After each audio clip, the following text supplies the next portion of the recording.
تحریک لبیک کے علاوہ باقی ساری پارٹیوں کے لیے میرا ووٹ ایسے ہی حرام ہے جیسے مسلمان کے لیے خنزیر کھانا حرام ہے۔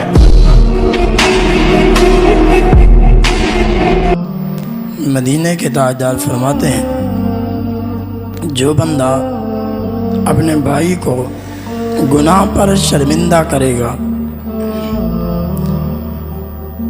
گناہ پر شرمندہ کرے گا جس گناہ سے اس نے توبہ کی تھی، فرمایا اللہ تبارک و تعالی اس بندے کو اس وقت تک موت نہیں دے گا جب تک وہ گناہ جس پر شرمندہ کیا تھا اس گناہ کا ارتکاب نہ کر لے۔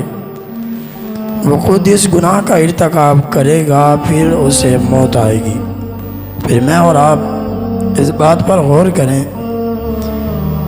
کہ آج تو ہم چھوٹی سی غلطی اگر پتہ چل جائے ہمیں تو ہم اس وقت تک اسے چین کی نیند نہیں سونے دیتے جب تک اسے ذلیل نہ کر دیں۔ پھر یاد رکھنا ذلیل کرنے سے پہلے آج آپ نے اسے شرمندہ کیا ہے، وہی گناہ آپ جب تک نہیں کریں گے اس وقت تک آپ کو موت نہیں آئے گی۔ دعائیں اللہ تبارک و تعالی ہم سب کو اس پر عمل کرنے کی توفیق عطا فرمائے۔